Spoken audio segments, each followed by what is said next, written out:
Chapter 1-5 reborn of unconscious girl season 2। एक लड़की दिन के उजाले में छत पर खड़ी कुछ सोच रही थी। यह लड़की कोई और नहीं, हमारी कहानी की हीरोइन राहत है, जिसे अब ऐसा लग रहा था जैसे वह यहाँ से कहीं दूर जाने वाली है। और उसका यह फीलिंग तब सच हुआ जब एक रात वह अपने कमरे में सोई और सुबह उठी तो वह किसी और दुनिया में थी। इससे पहले वो कुछ समझ पाती, उसके दिमाग में एक आवाज गूंजी, अगर तुम्हें जिंदा रहना है तो सारिका की सभी इच्छाएं पूरी करनी होंगी। और इसी के साथ राहत के दिमाग में बहुत सारी यादें सैलाब की तरह उमड़ पड़ी। सारिका एक बेहद ही मासूम साफ दिल की लड़की थी जिसके अंदर छल कपट नाम की चीज नहीं थी। उसके डैड का कपड़ों का बिजनेस था और वो अपने माँ बाप के साथ हंसी खुशी रह रही थी। एक दिन वो अपनी कंपनी में एलिवेटर से निकल रही थी कि उसकी सैंडल मुड़ गई और उसके पैर में मोच आ गई। वो लड़खड़ाते हुए चलने लगी। सब मुंह दबाकर उस पर हंस रहे थे जिससे सारिका की आंखों में आंसू आ गए। तभी एक लड़का आता है और उसके सामने एक घुटने पर बैठकर उसकी मोच ठीक कर देता है। ये था नीलेश, जो इसी कंपनी में काम करता था। उसी समय सारिका के दिल में प्यार की दस्तक हुई और धीरे धीरे नीलेश और सारिका साथ वक्त गुजारने लगे। नीलेश की आर्थिक स्थिति बिल्कुल अच्छी नहीं थी। वो गांव से था जहां उसका बड़ा परिवार था। गांव का वो पहला लड़का था जो इतना पढ़ लिख कर शहर आया था। सारिका को उसके लिए बहुत सहानुभूति महसूस होती थी। जब उसने नीलेश से शादी की बात अपने घर की तो उसके माँ बाप ने मना कर दिया। अपनी जान से प्यारी इकलौती बेटी की शादी वो ऐसे लड़के से कभी नहीं कर सकते थे। लेकिन सारिका ने भी जिद पकड़ ली, शादी करेगी तो सिर्फ नीलेश से। आखिरकार उसकी जिद के आगे उसके माँ बाप को झुकना पड़ा और दोनों की शादी हो गई। शादी के बाद नीलेश सारिका को अपने गांव ले गया और उसे वहीं छोड़कर खुद वापस शहर आ गया, क्योंकि उसे अपना काम भी करना था। शहर जाकर तो जैसे नीलेश उसे भूल ही गया था। और यहाँ सारिका, जिसने कभी दुख दर्द नहीं देखा था, अपने ससुराल में उसकी जिंदगी नर्क बन गई थी। और दूसरी तरफ क्योंकि नीलेश अब उनका दामाद था तो सारिका के पिता ने नीलेश को सीधे कंपनी का मैनेजिंग डायरेक्टर बना दिया और फिर प्रमोशन पर प्रमोशन होता गया रॉकेट की स्पीड से। इसी दौरान सारिका को झटका लगा जब उसके पिता की मौत हो गई हार्ट अटैक के कारण, और कुछ ही दिनों में उसकी मां भी चल बसी। ऐसे में कंपनी की जिम्मेदारी नीलेश के कंधों पर आ गई। सारिका नीलेश को फोन करती, अब तो वो उसका फोन भी नहीं उठाता। एक दिन वो उसे ढूंढते हुए शहर आई और उसने देखा नीलेश किसी लड़की के साथ आइसक्रीम खा रहा है। गुस्से में सारिका उनकी तरफ बढ़ी और एक कार ने उसे ठोक दिया। मौके पर ही उसकी मौत हो गई। आखिरी सांस लेते हुए सारिका ने देखा था नीलेश के होठों पर वो ठंडी मुस्कान। सारिका को बहुत पछतावा हुआ, जिसे उसने दिलोजान से चाहा वो शुरू से आखिर तक उसका इस्तेमाल कर रहा था। और मजे की बात ये थी कि वो आखिरी सांस तक भी उसके धोखे से अनजान रही। सारिका की इच्छाएं थी, पहली उसके पेरेंट्स ना मरे, दूसरी नीलेश कंगाल हो जाए और उसे उसके किए की सजा मिले। राहत कंफ्यूज थी कि उसके साथ हो क्या रहा है, लेकिन उसने वो समय देखा था जब वो जिंदा लाश थी, इसलिए अब वो हर एक पल को जीना चाहती थी और जीतना चाहती थी। डोंट वरी सारिका, तुम्हारे साथ जो भी गलत हुआ है उसका एक एक हिसाब सूद समेत वापस लूंगी। चैप्टर 29। राहत को यकीन था ये नीलेश साधारण कैरेक्टर नहीं है, एक नंबर का जालिम इंसान है। हो सकता है इसकी शुरू से ही सारिका पर नजर हो। आखिर सारिका अपने माँ बाप की इकलौती बेटी थी और वो भी इतनी सीधी। इससे ज्यादा आसान टारगेट और कहाँ मिलता उसे। नीलेश की माँ जोर जोर से दरवाजा पीटने लगी। उठ गई या अभी तक सो रही है? जल्दी तैयार होकर बाहर आ रही हूँ। राहत ने कंबल फेंका और जल्दी से तैयार हो गई। उसकी सास अभी भी दरवाजा पीटने जा रही थी, जैसे आज की तारीख में तोड़ ही डालेगी। राहत ने दरवाजा खोला। सामने एक पतली दुबली महिला खड़ी थी। रंग काला था, चेहरे पर झुर्रियां थी और आंखों से ही बड़ी तेज मालूम हो रही थी।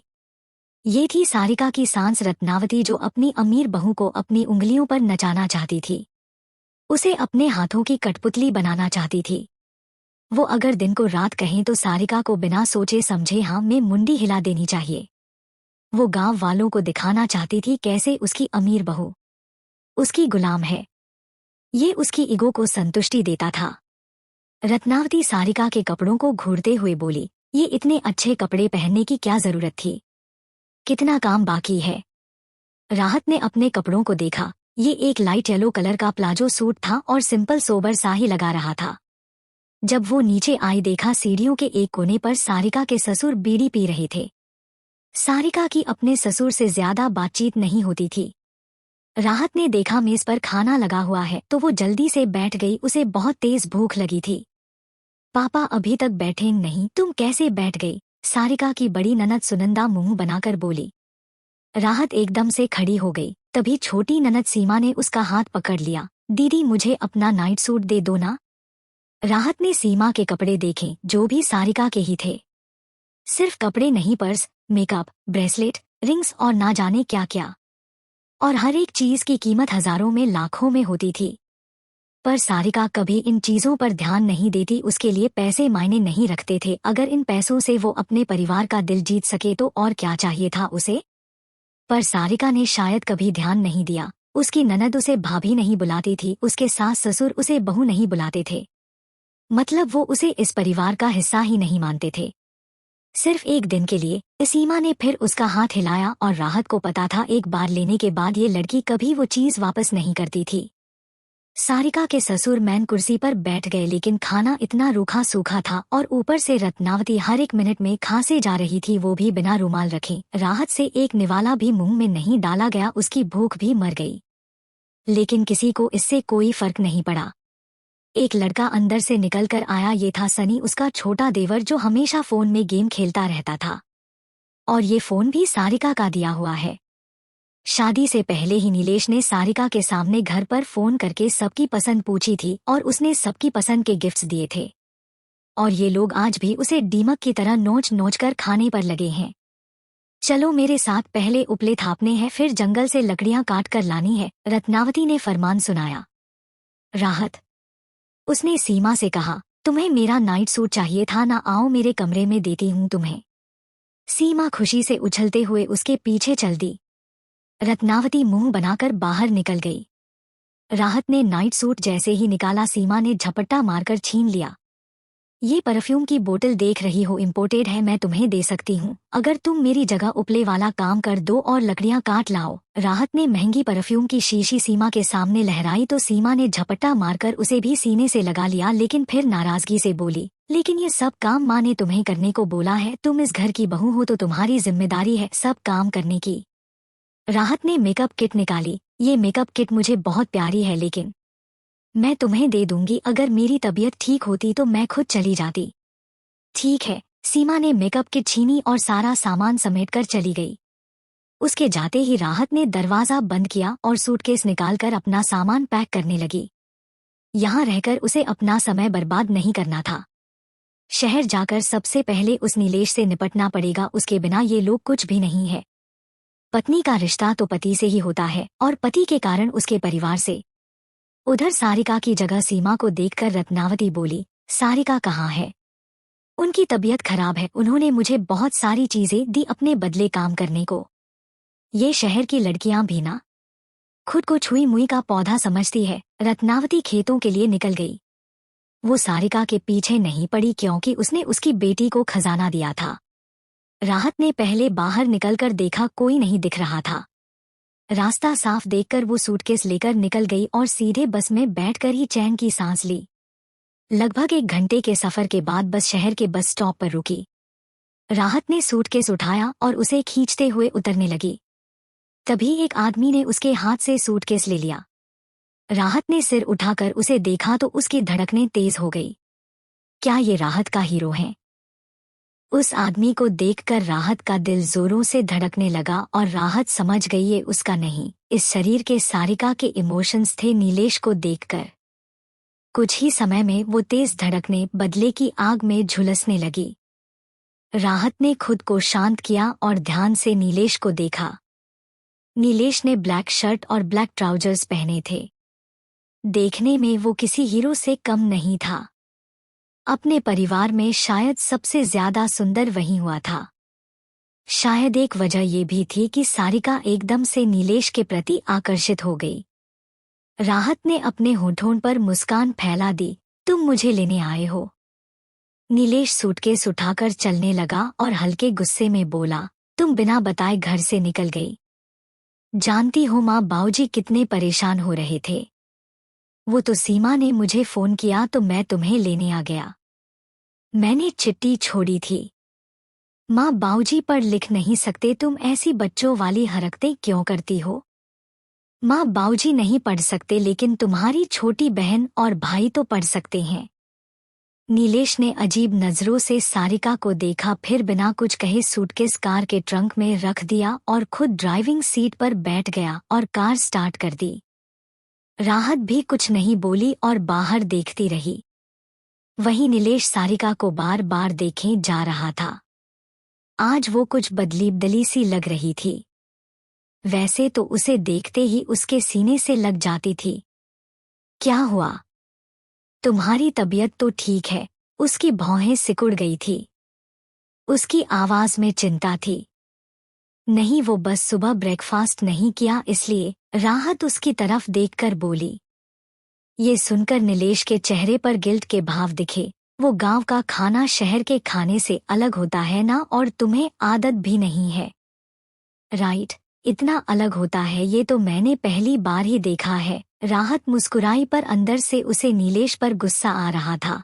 ये आदमी अच्छी तरह जानता है इसका परिवार सारिका के साथ कैसा व्यवहार करता है, फिर भी ऐसे बन रहा है जैसे सारिका की कितनी फिक्र हो। और गांव का खाना अलग नहीं होता, बल्कि इसका परिवार ही इतना बदतमीज है कि सारिका के सामने जानबूझकर एक सूखी जली भुनी रोटी रख देते हैं जिससे वो खुद ही भूखी रहे। डिस्गस्टिंग। नीलेश से फिर कुछ नहीं बोला गया। मुझे मेरे घर जाना है, राहत ने कहा और आंखें बंद कर ली। नीलेश की भौहें फिर तन गई लेकिन उसने कुछ कहा नहीं और गाड़ी सारिका के घर की तरफ मोड़ दी। जब गाड़ी रुकी नीलेश को अपने करीब देखकर राहत ने उसे धक्का दे दिया। क्या कर रहे हो? नीलेश पहले तो चौंक गया, फिर मुस्कुराकर बोला, सीट बेल्ट खोल रहा था।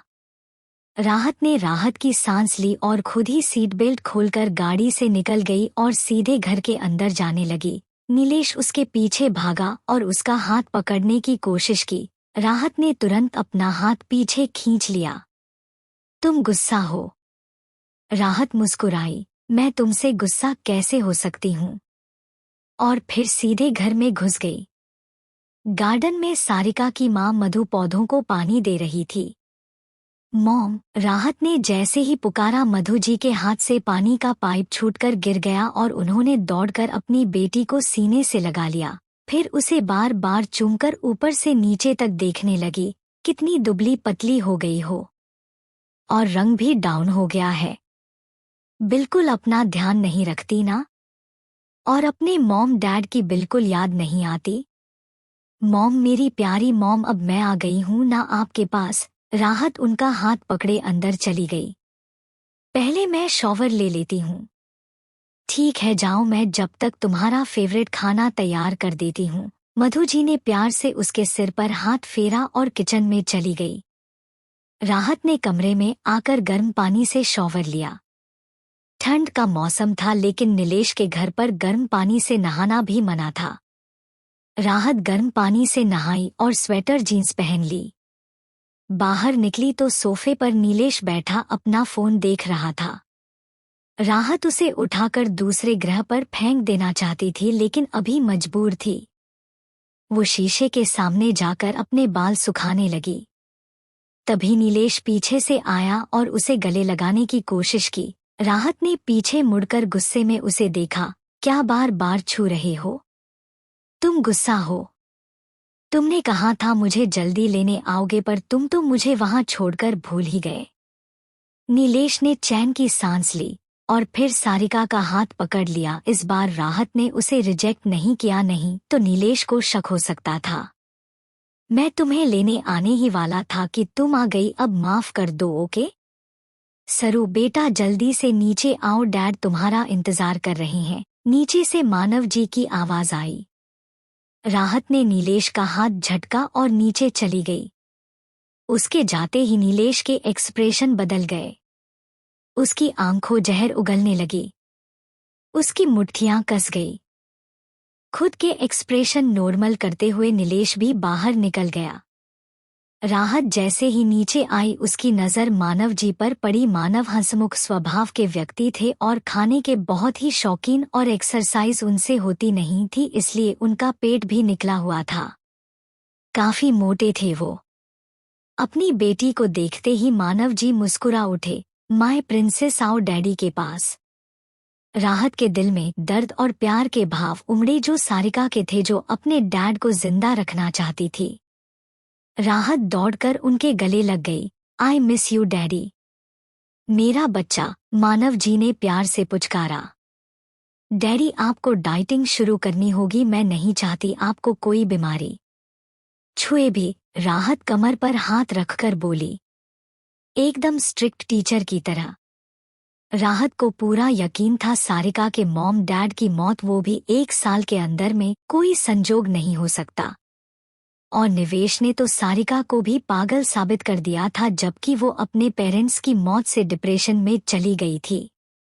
जब सारिका को नीलेश के साथ की सबसे ज्यादा जरूरत थी, तब ये हैवान उसे साइकेट्रिस्ट के पास छोड़कर खुद कंपनी का मालिक बन गया।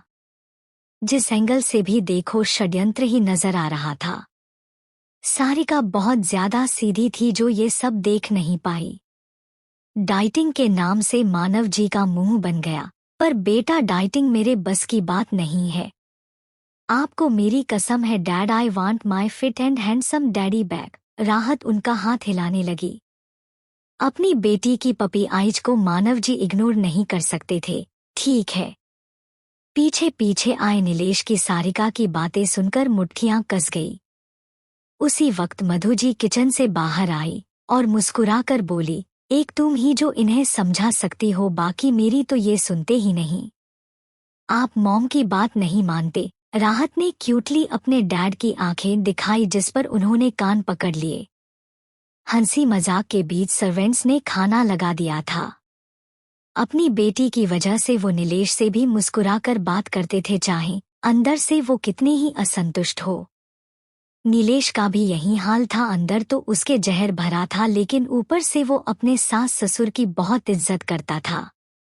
देखो सरू, मैंने सब कुछ तुम्हारी पसंद का बनाया है। मधु जी ने अपनी बेटी के लिए आज सब कुछ अपने हाथों से बनाया था। छोले भटूरे, जीरा राइस, लस्सी, केसर वाली खीर।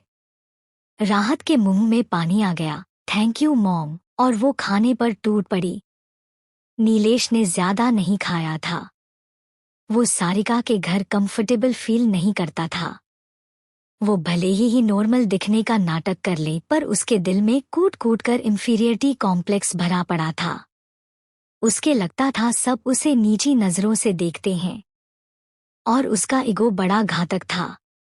अंत में उसने सबको मार डाला, जिससे कोई ये ना कहे कि देखो आज ये जो कुछ भी है अपनी अमीर पत्नी की वजह से। जब पत्नी ही नहीं रहेगी तो कौन उसे याद रखेगा।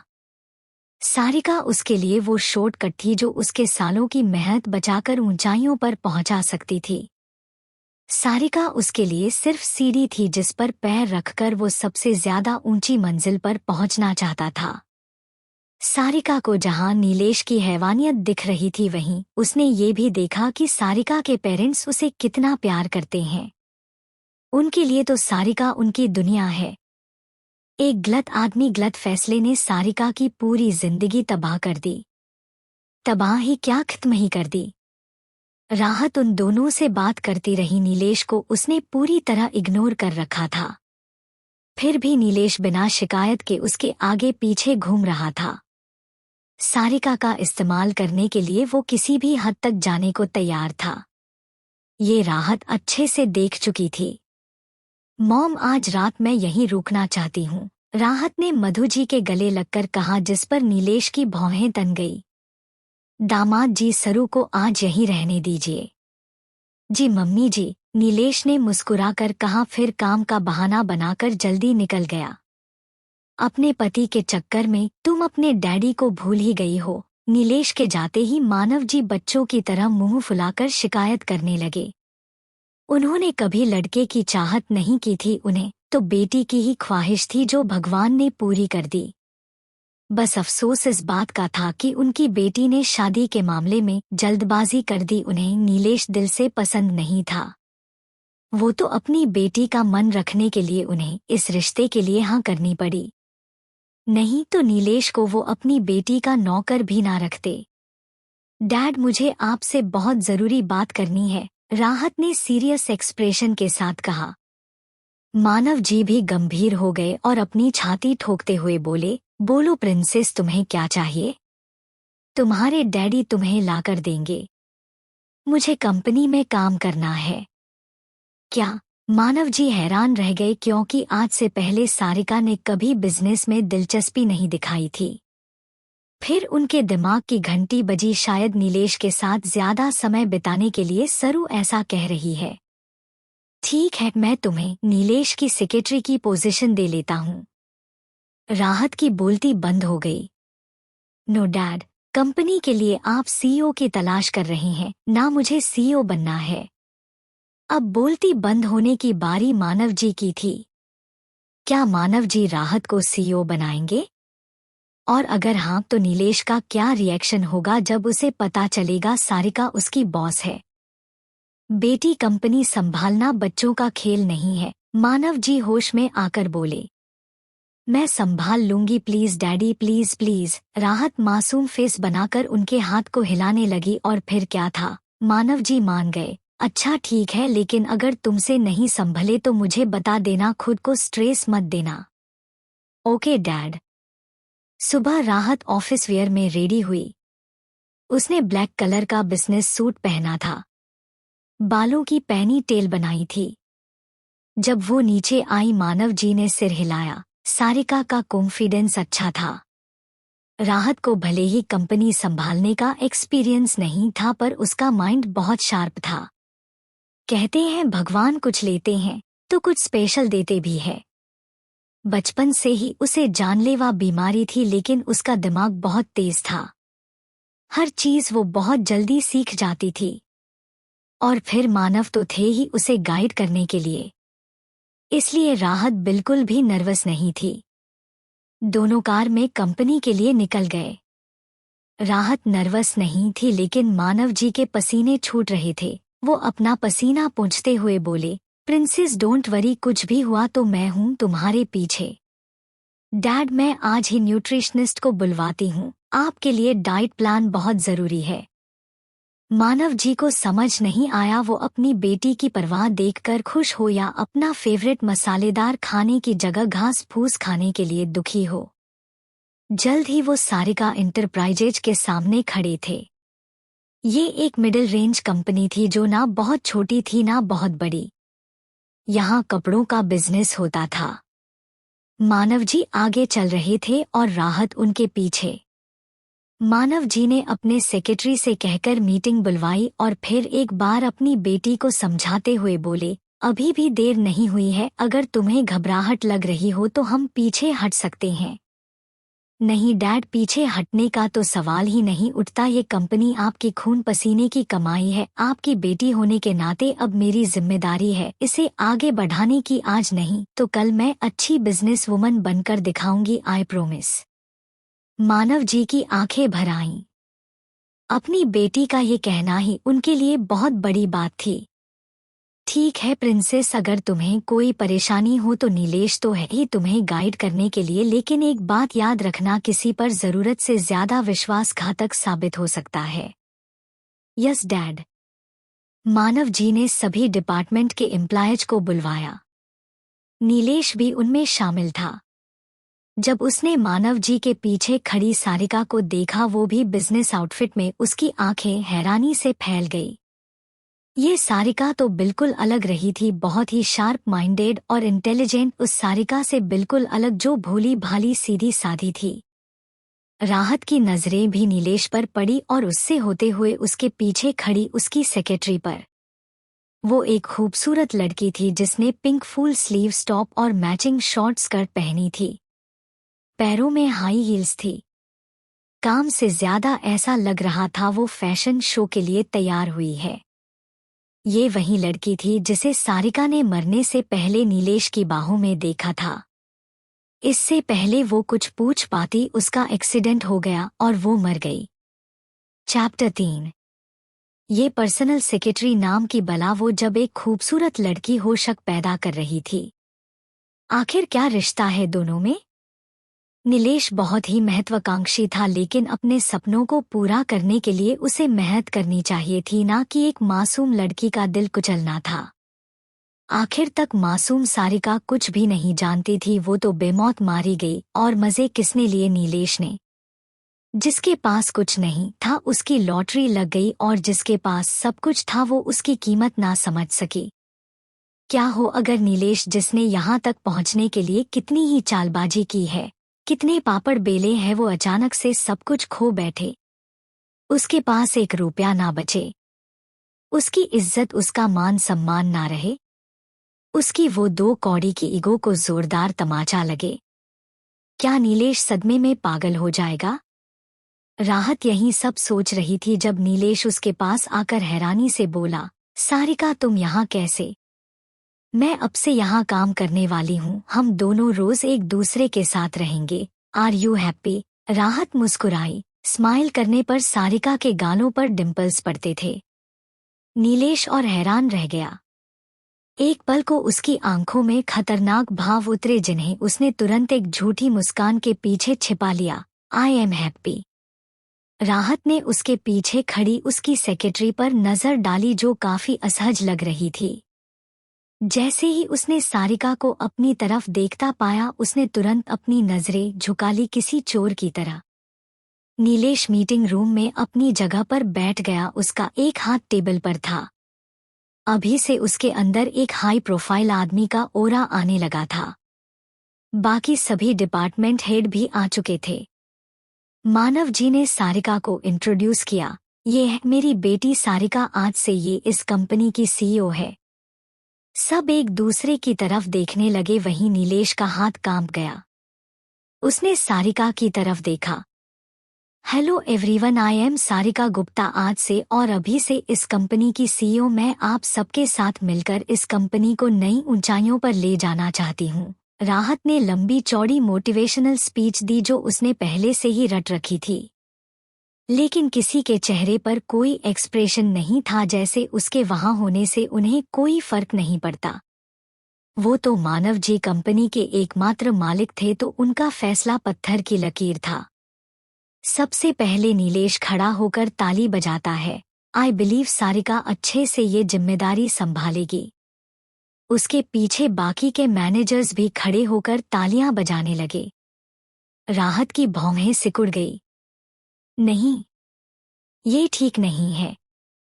नीलेश ऑलरेडी कंपनी में सबको अपनी साइड कर चुका है। डैड के कहने पर कोई खड़ा नहीं हुआ, लेकिन नीलेश के इशारे पर सब खड़े हो गए। मतलब ये मैनेजर्स ऑलरेडी नीलेश को इस कंपनी का मालिक समझने लगे हैं, इसलिए अभी से इसकी चापलूसी शुरू कर दी। पहले उसने सोचा था अपने पेरेंट्स को नीलेश की असलियत बताकर तलाक ले लेगी, लेकिन ये सब इतना आसान नहीं होने वाला। अगर अभी तलाक लिया तो नीलेश कंपनी का आधा हिस्सा गड़प कर सकता है, या तलाक के लिए पैसे मांग सकता है, जबकि सारिका की विश है कि नीलेश को एक एक रुपए से कंगाल करना है। इसके लिए मुझे नीलेश के चारों तरफ ऐसा जाल बिछाना होगा कि जब वो फंसे उसे संभलने का मौका भी ना मिले। राहत ने नीलेश की तरफ देखकर स्वीट सी स्माइल दी, बदले में नीलेश भी मुस्कुराने लगा। मीटिंग पूरी होते ही नीलेश तेज कदमों से बाहर निकल गया। उसकी सेक्रेटरी ने एक नज़र सारिका पर डाली और वो भी नीलेश के पीछे भाग गई। राहत को अभी इन दोनों का क्या चल रहा है में कोई इंटरेस्ट नहीं था। सबसे पहले इस कंपनी को संभालना होगा। मानव जी उसे सीईओ के ऑफिस में ले आए। राहत सीईओ की कुर्सी पर बैठते हुए खिलखिलाकर बोली, अब ये कुर्सी मेरी है, कोई इसके बारे में सोच भी नहीं सकता। मानव जी हंसने लगे। उन्हें लग रहा था उनकी बेटी को बस कुछ समय के लिए शौक चढ़ा है, बाद में सब भूल जाएगी। यहाँ नीलेश इतनी तेजी से अपने केबिन की तरफ बढ़ रहा था कि उसकी सेक्रेटरी को लगभग दौड़ लगानी पड़ी। चैप्टर 5। नीलेश गुस्से में जाकर अपनी चेयर पर बैठ गया और सिर पीछे करके आंखें बंद कर ली। उसकी सेक्रेटरी ने अंदर से दरवाजा बंद किया और चिंता भरी आवाज में बोली, ये सारिका कंपनी में क्या कर रही है? वो भी सीईओ बनकर। ये पोजीशन तो चेयरमैन मानव जी ने तुम्हारे लिए खाली रखी थी ना? नीलेश ने आंखें खोली और पेपर वेट को घुमाने लगा। वो ज्यादा समय यहाँ नहीं टिक पाएगी। She is useless and brainless. मुझे तो लगता है वो यहाँ तुम्हारे लिए आई है, जिससे तुम्हारे आगे पीछे घूमती रहे। सेक्रेटरी की आवाज में जलन साफ थी। चांदनी, तुम जानती हो मेरे दिल में कौन है, इसलिए फालतू में मेरा दिमाग खराब मत करो। नीलेश ने अपना फोन निकाला और घर का नंबर लगाया। फोन उसकी माँ ने उठाया था। माँ जब सारिका घर पर थी तो कैसे रहती थी? कैसे क्या? जैसे आम बहुएं रहती है। मैंने उसे उपले थापना, चूल्हा जलाना, लकड़ियां काट कर लाना, सब कुछ सिखा दिया। रत्नावती गर्व से बोली। मां, वो शहर में पली बड़ी नाजुक लड़की है, एकदम से आप उससे सब कैसे करवा सकती है? क्यों नहीं कर सकती? हमारे घर की बहू बनकर आई है तो उसकी जिम्मेदारी है सब काम करना। जरा सा काम कर लेगी तो चमड़ी नहीं घिस जाएगी उसकी। नीलेश अपनी भौहों पर उंगलियां घुमाने लगा। उसे सारिका की रत्ती भर फिक्र नहीं थी, लेकिन परेशानी ये थी कि इतना काम और उसके घर का माहौल देखकर वो डरकर भाग आई और अब उसके सिर पर मुसीबत बनकर नाच रही है। जब तक उसका प्लान कामयाब नहीं हो जाता वो सारिका के साथ अपना रिश्ता खराब नहीं कर सकता था, किसी कीमत पर नहीं। नीलेश ने अपनी माँ को खाने पीने की ध्यान रखने को कहा और फोन रख दिया। अब वो समझ गया था सारिका जब से गांव से आई इतनी उखड़ी सी क्यों है। मानव जी ने सारिका को पूरी कंपनी दिखाई। वो उसे कपड़े की फैक्ट्री में भी ले गए। इस दौरान सारिका लगातार नोट्स बनाती रही और उसे कुछ चीजें समझ भी आ रही थी, जैसे कि फैक्ट्री में बहुत घोटाला हो रहा था। यहाँ के वर्कर्स कपड़ा काट काट कर खराब कर रहे थे और आधे से ज्यादा खाली बैठे थे, आलसी थे। उसे यकीन था नीलेश ने भी ये समस्याएं देखी होंगी, लेकिन उसने कुछ नहीं किया। शायद वो इंतजार कर रहा है, इंतजार जब ये कंपनी पूरी तरह उसकी मुट्ठी में आ जाएगी। मानव जी सब समझाकर चले गए थे। ऑफिस के वर्किंग आवर भी पूरे हो गए थे, लेकिन सारिका अपने ऑफिस में बैठी सभी जरूरी फाइलों को ध्यान से पढ़ रही थी। वो जल्द से जल्द इस कंपनी को संभालना चाहती थी और उस गद्दार नीलेश के पंजों से बचाना चाहती थी। तभी किसी ने दरवाजा खटखटाया। राहत सोच में पड़ गई कि कौन होगा, क्योंकि सुबह से अब तक कोई उससे मिलने नहीं आया था। सब उसे टेम्पररी सीईओ समझ रहे थे। कम इन। दरवाजा खुला और एक आदमी जिसके हाथों में गुलाब का फूलों का बुके था, जिससे उसने अपना चेहरा ढक रहा था, अंदर आया। उसके कपड़े देखकर राहत पहचान गई थी ये कौन है। For you my love. Nilesh ने मुस्कुराकर लाल गुलाबों का बुके सारिका के सामने कर दिया।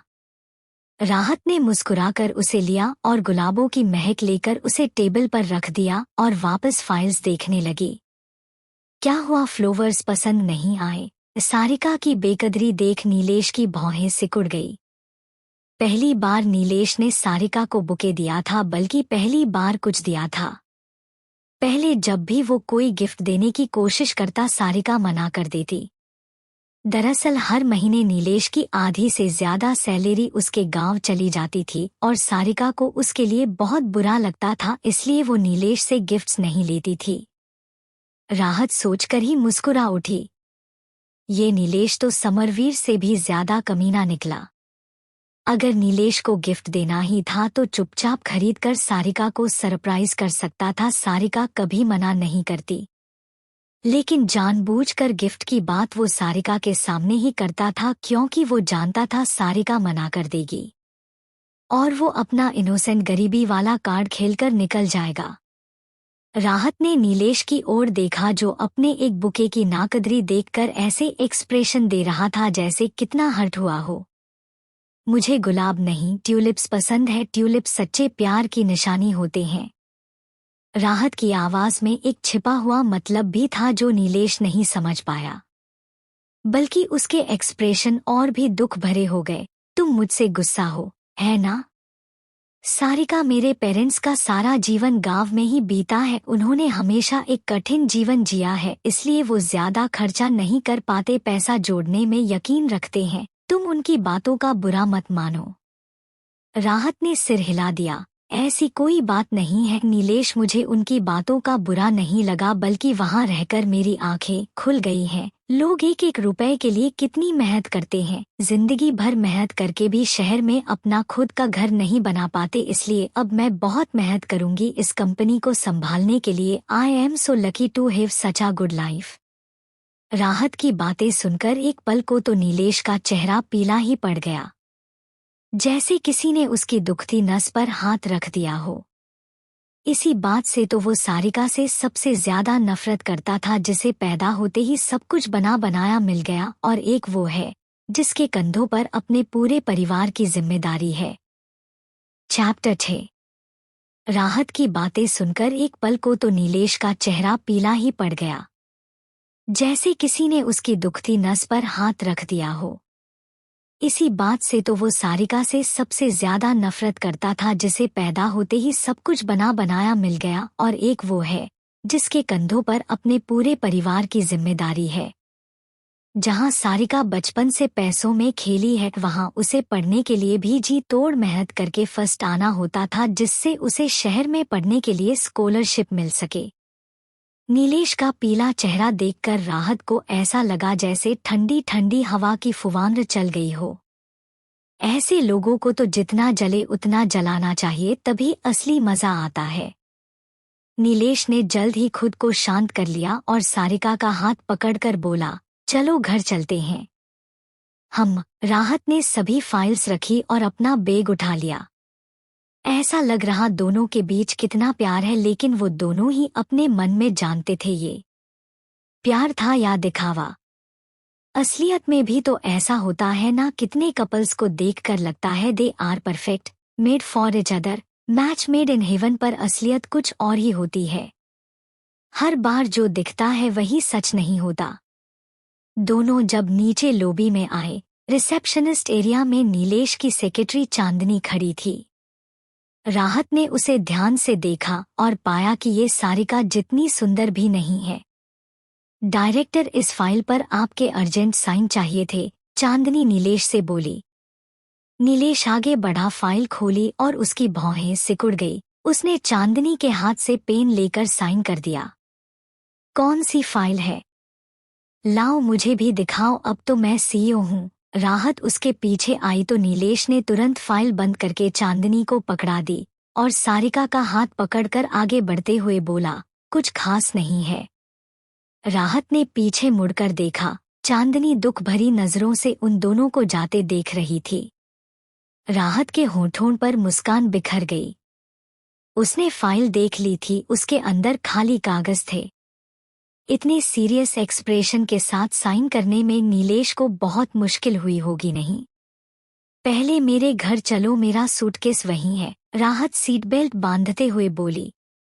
नीलेश ने गाड़ी उसके घर की तरफ मोड़ ली।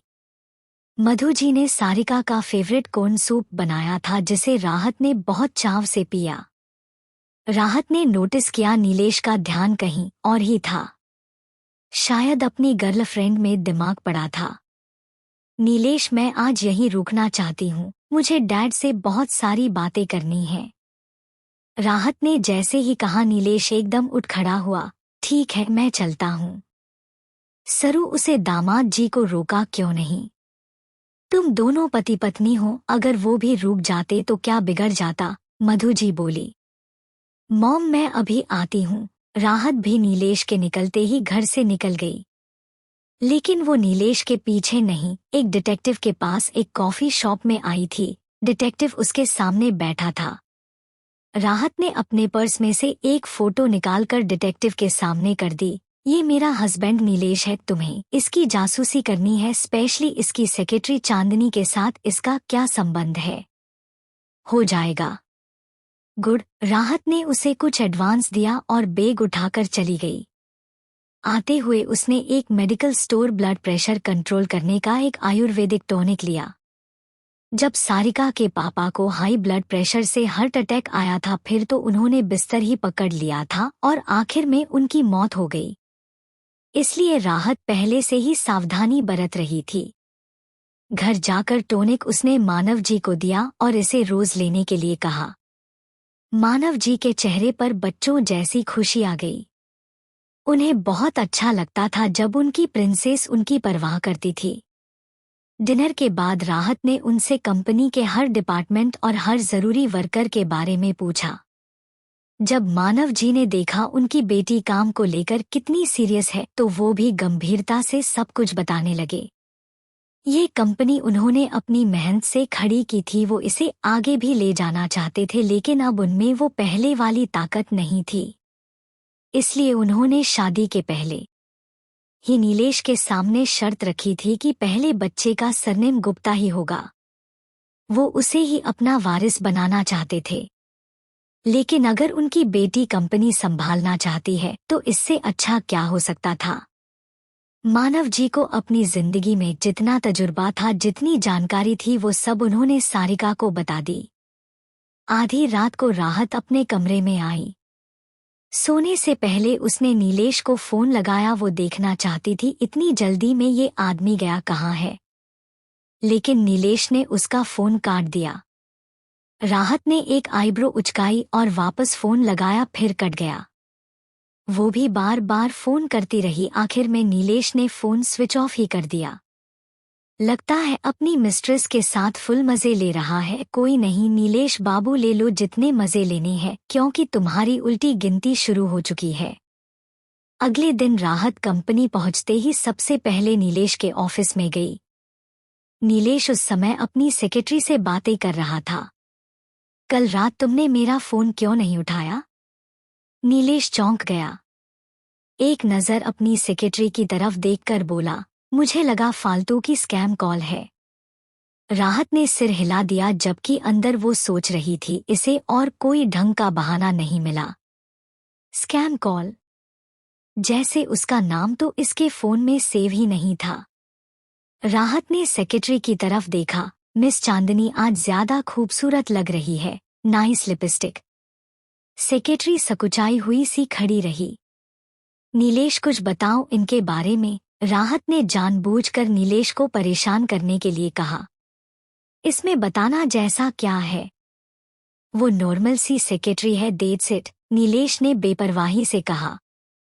राहत ने मुस्कुराकर चांदनी की तरफ देखा, जिसका खिला हुआ चेहरा तुरंत मुरझा गया था। चैप्टर 7। नीलेश कुछ बताओ इनके बारे में, राहत ने जानबूझकर नीलेश को परेशान करने के लिए कहा। इसमें बताना जैसा क्या है? वो नॉर्मल सी सेक्रेटरी है, दैट्स इट, नीलेश ने बेपरवाही से कहा। राहत ने मुस्कुराकर चांदनी की तरफ देखा, जिसका खिला हुआ चेहरा तुरंत मुरझा गया था। ओ राइट, मैं तुम्हें ये बताने आई थी, डैड ने मुझे फैक्ट्री की पूरी जिम्मेदारी सौंप दी है, तो अब से मैं ज्यादातर समय वहीं रहूंगी। ये सुनकर नीलेश चाहकर भी शांत नहीं रह सका। फैक्ट्री कंपनी का मेन हिस्सा थी, सबसे ज्यादा गड़बड़ी करने की संभावना भी वहीं रहती थी। इतनी बड़ी फैक्ट्री तुम अकेले कैसे संभालोगी? मुझे तुम्हारी चिंता हो रही है। डोंट वरी, डैड है ना मेरी हेल्प करने के लिए, राहत मुस्कुराई। नीलेश की मुट्ठियां इतनी जोर से कसी हुई थी कि उसकी नसें उभर आई। ये देखकर राहत की मुस्कुराहट और भी गहरी हो गई।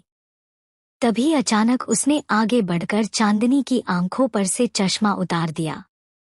चांदनी हकबका गई। चश्मा उतारकर राहत ने नोटिस किया सेक्रेटरी ने स्मोकी आई मेकअप कर रखा था। नीलेश ने खुद को बड़ी मुश्किल से आगे बढ़ने से रोका। ब्यूटीफुल आइज, चश्मा क्यों लगा रखा है? Use contact lenses. राहत ने चश्मा वापस सेक्रेटरी के हाथ में रख दिया, जिसे उसने तुरंत पहन लिया। सी यू सून, राहत ने नीलेश को बाय किया और स्टाइल से चली गई।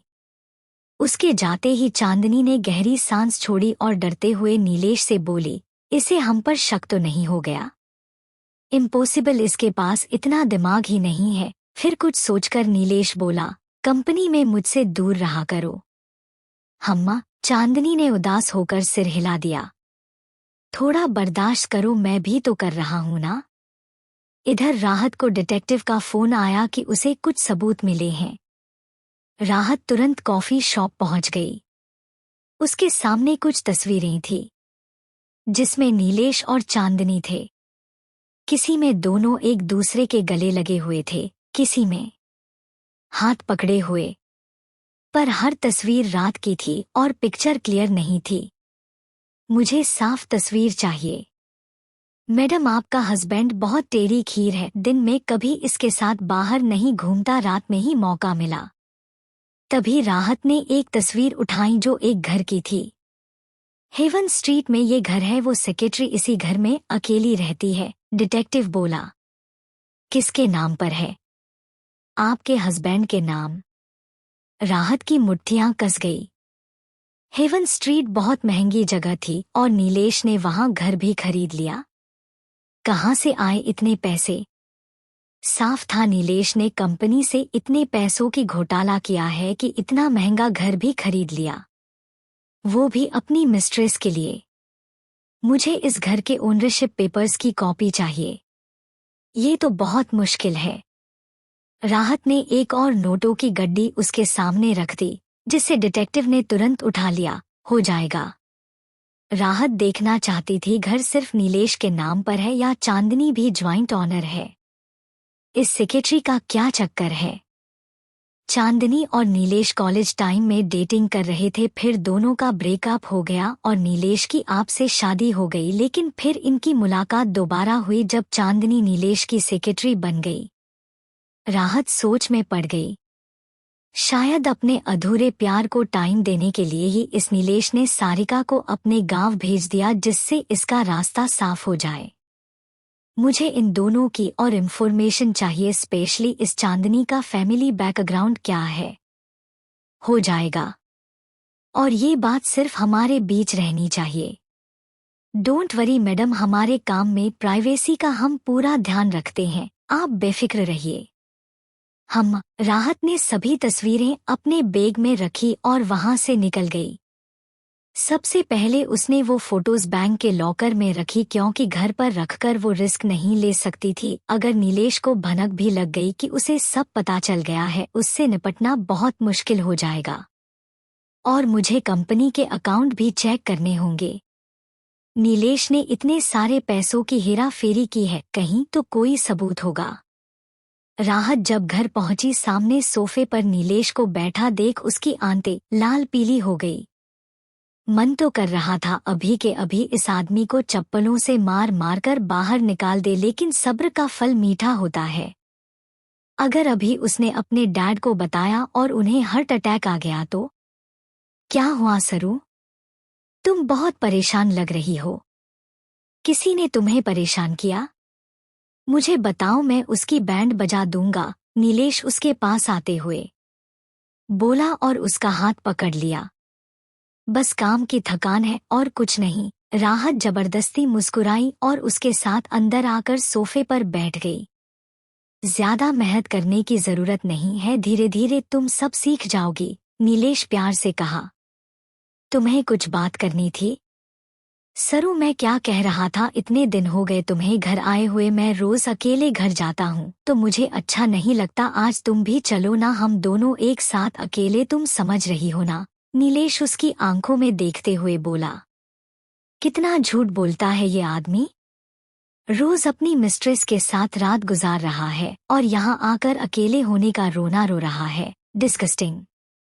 अभी नहीं नीलेश, कुछ दिन मैं यहीं रहना चाहती हूँ। मुझे डैड से बिजनेस एडवाइस चाहिए और अभी मैं पूरी तरह कंपनी पर फोकस करना चाहती हूँ। Are you serious about business? Nilesh के चेहरे पर गंभीर भाव आ गए। Of course I am serious. जब से मैंने तुम्हारी फैमिली कंडीशन देखी है, मेरी आंखें खुल गई हैं। अब मैं मेहनत करने से कभी पीछे नहीं हटूंगी, राहत ने जानबूझकर कहा। और जैसा कि उम्मीद थी, नीलेश के रोमांटिक एक्सप्रेशन अब बिल्कुल गायब हो चुके थे, बल्कि उसकी आंखों में एक पल को गुस्सा भी था, जिसे उसने तुरंत छिपा लिया और मुस्कुराकर बोला, तुम्हें चिंता करने की जरूरत नहीं है डार्लिंग, मैं हूं ना तुम्हारे साथ। अगर तुम कुछ नहीं भी करोगी तब भी मैं तुम्हें किसी चीज की कमी नहीं होने दूंगा। राहत का मन किया इस नमकहराम मक्कार आदमी के मुंह पर एक करारा तमाचा लगा दे। चैप्टर 8। तुम्हें चिंता करने की जरूरत नहीं है डार्लिंग, मैं हूं ना तुम्हारे साथ। अगर तुम कुछ नहीं भी करोगी तब भी मैं तुम्हें किसी चीज की कमी नहीं होने दूंगा। देखो कह भी कौन रहा है जो खुद चमगादड़ की तरह चिपक कर दूसरों का खून पीता है, राहत मन में बोली। अगले दिन नीलेश राहत के ऑफिस में था। शायद नीलेश को लग रहा था सारिका आजकल उससे दूर रहने लगी है, इसलिए कुछ ज्यादा ही चिपक रहा था वो। तभी नीलेश की सेक्रेटरी फाइल लिए अंदर आ गई, वो भी बिना दरवाजा खटखटाए। सर, सेल्स डिपार्टमेंट के हेड आपसे मिलना चाहते हैं, चांदनी ने सिर झुकाकर कहा। राहत ने एक आईब्रो उचकाई। उसे यकीन था ये लड़की सरासर झूठ बोल रही है। जब भी वो नीलेश के साथ होती है ये बीच में टपक पड़ती है, पहले ब्लैंक पेपर पर साइन और अब ये बहाना। ठीक है बेटा, मैं भी तुम्हारी प्रिंसिपल हूँ, राहत सीरियस एक्सप्रेशन के साथ आगे बढ़ते हुए बोली। मैं भी चलती हूँ, देखूं तो क्या बात करनी है। चांदनी हड़बड़ा गई और मदद के लिए नीलेश को देखने लगी। नीलेश ने राहत का हाथ पकड़ लिया। तुम ऑलरेडी बहुत बिजी हो, मैं चला जाऊंगा अकेले। नहीं, मैं चलती हूँ ना। मैंने कहा ना नहीं, नीलेश ने जोर से कहकर सारिका को कुर्सी पर बिठा दिया। सारिका यानी राहत उसे आंखें बड़ी करके देखने लगी, जिस पर नीलेश खुद को शांत करते हुए प्यार से बोला, तुम अपना ध्यान बिल्कुल नहीं रखती, थोड़ा काम मुझे भी करने दो, बी अ गुड गर्ल। राहत ने सिर हिलाया तो नीलेश बाहर निकल गया और उसके पीछे पीछे चांदनी। राहत ने आंखें छोटी कर ली। बिल्कुल साफ साफ दिख रहा है दोनों के बीच क्या चक्कर है, पर मासूम सारिका को कुछ समझने का मौका ही नहीं मिला। और जब पता चला तब उसकी मौत हो गई। एक मिनट, मुझे तो लगता है सारिका का कार एक्सीडेंट नहीं बल्कि इन दोनों की प्लानिंग तहत सोचा समझा मर्डर था, क्योंकि सारिका के मॉम डैड को तो इसने मार ही डाला था और कंपनी पर कब्जा कर लिया था, फिर सारिका का अब क्या काम। इसलिए पहले नीलेश ने सारिका को साइकेट्रिस्ट को दिखाकर उसे पागल साबित किया और फिर वो एक्सीडेंट करवाया जिससे किसी को शक भी ना हो। सब कुछ समझकर राहत का चेहरा गुस्से में लाल हो गया। नहीं राहत, कूल डाउन, गुस्से में काम बिगड़ता है, तुझे शांति से ही इस भेड़िए को इसी के जाल में फंसाना होगा। राहत अब पूरी तरह फैक्ट्री के काम में लग गई। वहां जाकर पता चला बहुत सारे कैमरे खराब है और जो कुछ सही है वो ऐसी जगह पर है जहां वर्कर्स आसानी से उसे अवॉइड कर सकते हैं। अगर ये लोग सीजर, धागे, फैब्रिक चुरा कर ले जाए तब भी पता नहीं चले। पता नहीं कितना नुकसान हुआ होगा अब तक। जैसे ही शाम को फैक्ट्री खाली हुई, राहत ने मानव जी से पैसे लेकर सब कैमरे ठीक करवा दिए और कुछ सीक्रेट कैमरा भी लगवा दिए। उसने कंपनी के फाइनेंस डिपार्टमेंट से पैसे नहीं लिए क्योंकि उस पर हमेशा नीलेश की गिद्ध जैसी नजर रहती थी। फिर वो सवाल करता और उसे कैमरा के बारे में पता चल जाता। और राहत बिल्कुल नहीं चाहती थी नीलेश को ये बात पता चले और वो सावधान हो जाए। अगर नीलेश को मात देनी है तो इस कंपनी पर पूरा कंट्रोल करना होगा। घर पहुंचकर राहत ने मानव जी से अकाउंट बुक चेक करने को कहा, स्पेशली लास्ट के 2 साल जब से नीलेश का प्रमोशन हुआ था।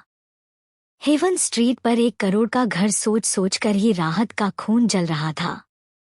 जरूर माल खरीदते वक्त ही नीलेश ने पैसों में हेरफेर की है, महंगा सामान बताकर सस्ते में ले लिया और खुद पैसा हड़प कर गया।